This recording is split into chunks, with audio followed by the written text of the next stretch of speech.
Welcome back to another video. If you don't remember my last upload, I will briefly explain it to you. I went over these guys right here, just explaining how they work, what you can use with them, built this little tiny thing here.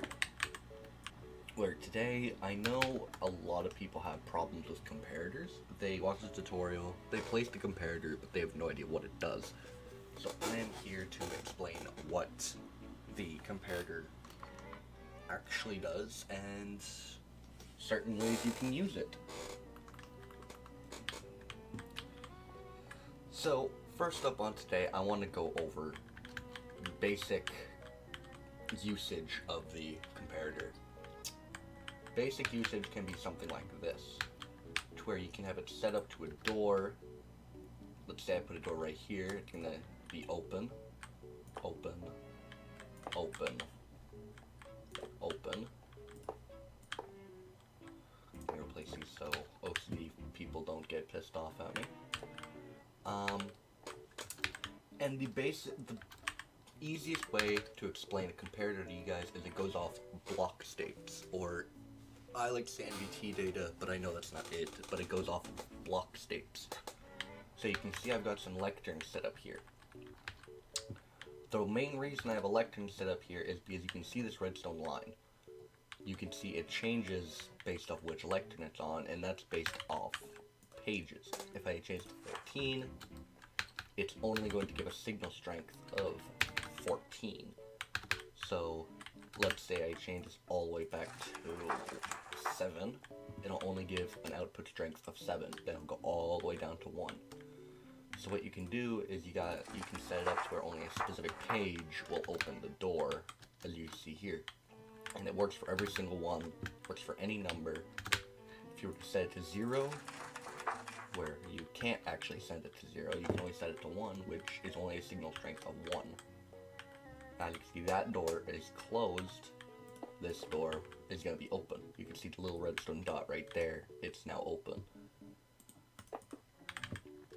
You can easily just put a repeater there and put whatever page you want, but this is a guaranteed way of hiding stuff, and only if you know the specific code, you will know how to open it. As you can see, let me get into a vision where you guys see 9, 8, it's closed. To go back to 9, it opens.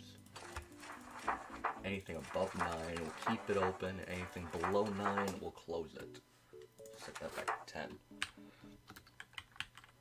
Same thing with all the other ones.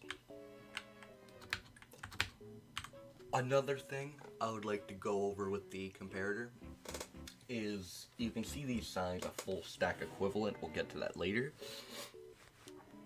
In this chest you can see I have a chest full of amethyst. Let me grab this door again.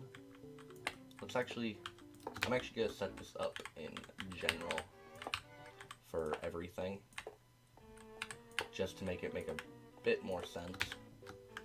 You can see all the doors. Now you can see that one's open. Now the reason why I have these signs here is because what you need is to know these. As you can see, I have 24 stacks of amethyst. Let's say I remove 9. The door closes, and it's progressively going to gain more as I add more. So if I do this, you can see 1, 2, 3, 4, 5, 6, 7, 8, and 9, and the door opens. And I'll show you with the redstone right now how that looks. You can see it's actually a signal strength of, I think, 10. Where if I put 9 stacks of amethyst, or 9 stacks of anything 64, it'll bring me to 5, which is a full stack equivalent of whatever. Let's say you don't want any of this. You don't want to do stackable items, right? You delete all of these amethyst shards. Actually, I could just remove everything from my inventory. Let's say you don't want the items to be stackable, so I'm just going to grab some tools here. Just going to grab some tools. As you can see, if I put one item in there, it only stacks up to 1. it's only going to give me a 1. If I put in all of them, it's going to give me a signal strength of 5. So each one item is equivalent to 64 of a full stack equivalent of it. So one shovel equals 64, one pickaxe equals 64, and you can actually do this with the bundle. If I give myself a bundle, if I give myself a bundle and I pick up this shovel, you can see it takes up every single slot. Let me give myself a couple of bundles actually. Every single tool will pop up as one item in the bundle because it has a full stack equivalent of 64. Whereas if I put, let's say, redstone torches in there,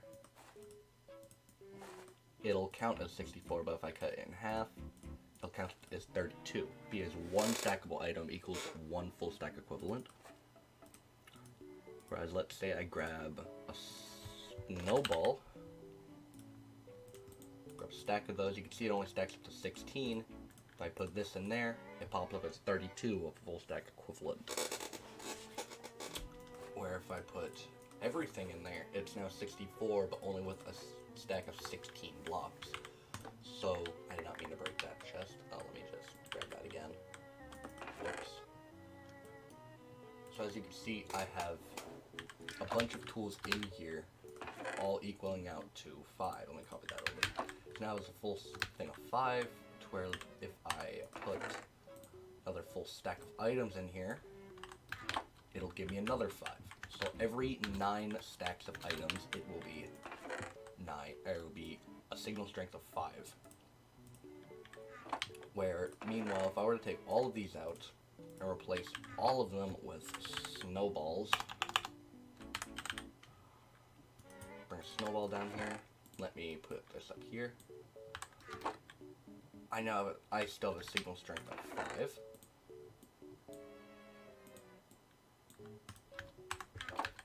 And now I have just enough to open up the door. But as you can see, if I just do a quick clear and clear again, let me grab that chest again to replace it. All these count for something. Let's say I grab an oak log, grab 32 pressure plates, or 32 trapdoors, rather, jeez. Then let's grab 8 snowballs, and then I'm gonna grab 1 tool. Serious dedication. Well, if I put this 1 tool in there, we're only gonna get a signal strength of 1. But if I put the trapdoors and then the snowballs, which both of those would equal out to 64 right here. Since this would count as 32, and this also counts as 32, these would count as 64, which gives us a signal strength of 1. Now let's say I do this again.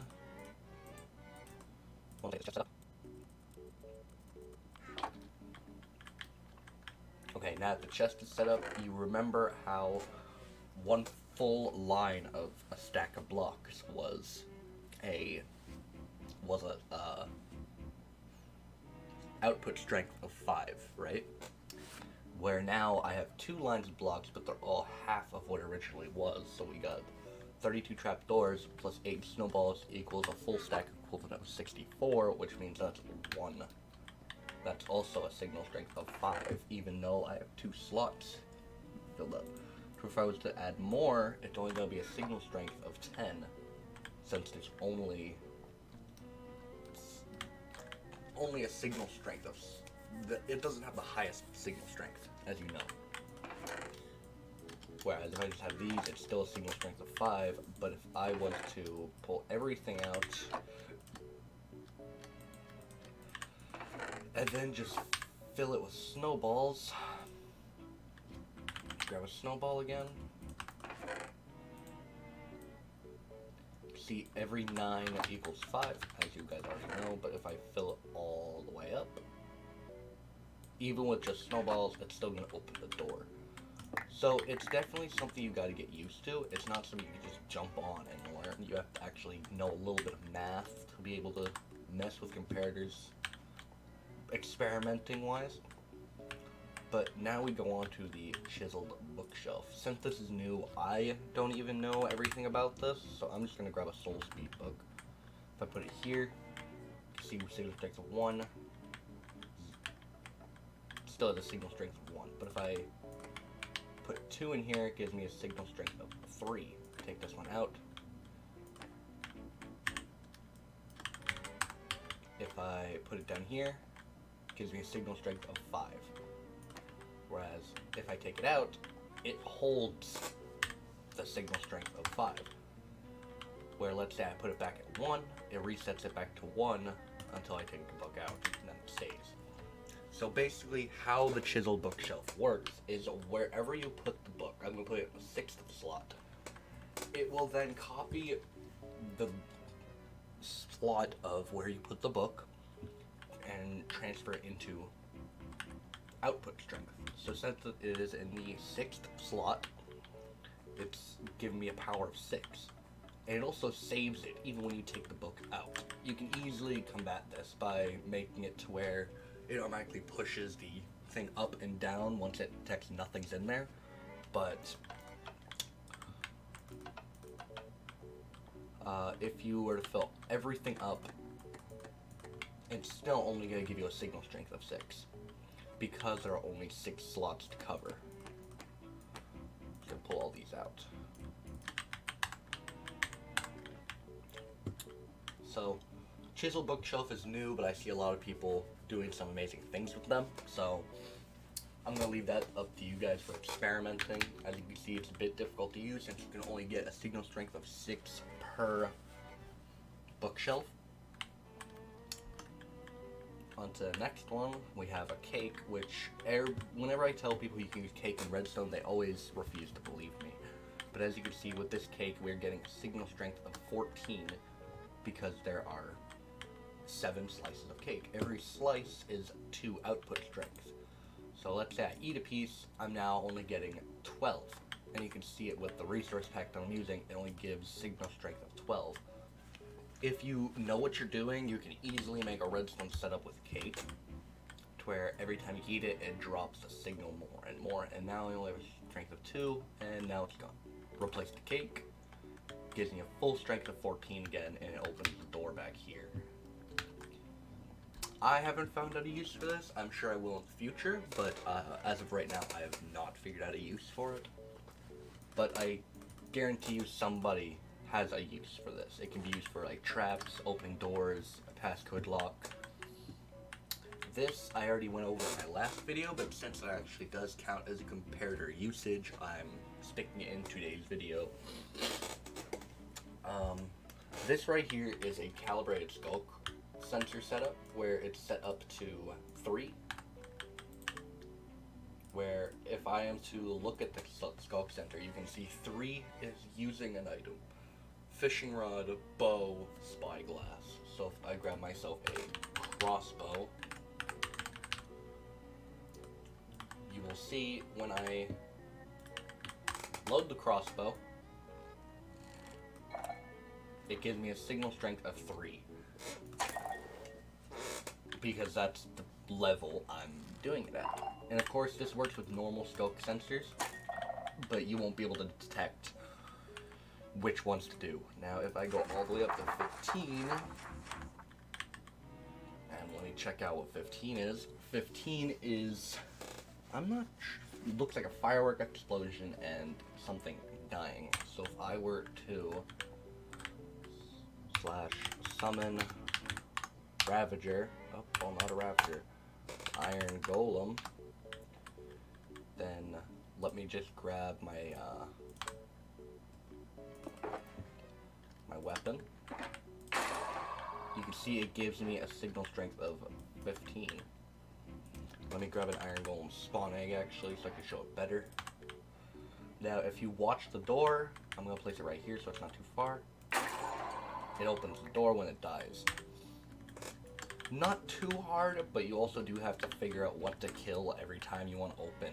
Let's say you're opening a door, you need to find something to kill every time you want to use it, which is why I usually stick with the lower numbers.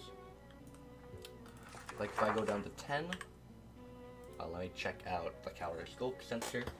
10 is a block turning on. So if I were to grab a trapdoor, grab a trapdoor real quick. If I place it right here, you can see every time we open it, it's giving us a signal strength of 10. And I'll get close to the redstone so it's easier to see. Every time we do it, it gives us a signal strength of 10. Now, there isn't much to go over with this. It's really just numbers and figure out what goes with what. So I'm going to move on to the jukebox. And the cool thing about the jukebox is each individual disc gives a different outputted strength. So you can send people on a wild goose chase trying to find the specific disc needed to open your thing. And I have them all laid out in terms of numbers. And as you can see, the real resource pack I'm using, it'll be in the description by the way, tells me I will get a signal strength of 1, 2, 3, 5. If I go down here, it gives me a strength of 15. I'm going to grab a 15 first. I'm going to put it into the jukebox. As you can see, while it's playing, as it's playing, it's giving off a signal strength of 15. And if I take it out, the whole signal stops. So let me put this back into the chest, and I'm going to grab, let's say, a random one. I'll grab 11. Put this in, it's only going to give us a strength of 11. So only things right here or up will actually activate. And I know a lot of amazing redstoners who have actually incorporated this into their builds, which is quite cool. But that's all the basic comparator machinery. Now onto the uses of it. Moving on to the uses, I only have like 3 uses because I didn't make many uses because I built this world in a couple of minutes. So I couldn't think of anything useful within those couple minutes to actually build. But I have 3 uses. One use is what a lot of redstoners actually do, and you can use a comparator to make a infinite redstone clock. And the way this works is you see that one right there, that is making it constantly look for a signal strength of 64. Or it's looking for a constant strength of 15. And once the 15 goes back into it, it resets and does it all over again. Where if I turn it off, you can see it'll just stay still. But while that light is on, it's constantly restarting itself so it can become the loop. If I were to turn this off, however, it'll just stop. But this is a good, probably one of the easier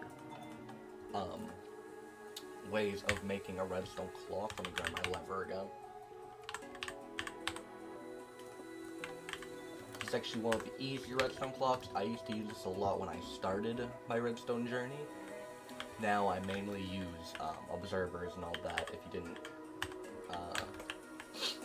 this is mainly just not really a passcode door, but it's a locked door. It's where you need to find the correct number to open it. We saw this over there, but what you can do is set it up like this, hide the redstone a bit better, obviously, and only 4 plus will open the door. You can see if I move up to 4, it opens the door, but if I go back, it closes it. Anything above 4 will open it.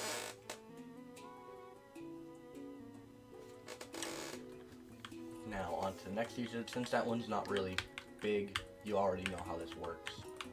I'm going to move on to the next one. You see a bunch of furnaces here. What I'm going to need is I'm going to need a iron sword. You can see this contraption where you can see if I put it in here, nothing happens. And here, nothing happens. Basically what this is looking for is if you put the right item in the right furnace, and the furnace is looking for a constant power level of, as you can see, 4. If it's not an output strength of 4, it's most likely not going to work. So if I put stone in all of them, they're not going to work either. You're looking for the bottom middle. If I were to put the sword in here, it opens up our little compartment here. It's nothing special. I just drew something together for a project. Where if I were to take it out, it closes. Now if I were to put one stone in this furnace, it will not open because this one stone is only giving a signal strength of 1. Whereas if I put a full stack of stone, it'll open up. It's definitely not the easiest thing to get a hold of, but once you get the hang of it, you'll understand. Where if I only put half, it only gives us a signal strength of 3, which is just not enough. So this is an easy hidden door that you guys can actually just build easily. You just need some furnaces, a comparator, and a little bit of redstone. Let's just show you how I built this. It's literally absolutely nothing special. One block that does need to stay though is this block, because the comparator will send the signal into this block, powering the redstone dust, which then turns off the torch and goes all the way back and turns off the piston. I'll show you that in real time right now. You guys see the piston? Let me grab 64 furnaces just for the... Now if I do that,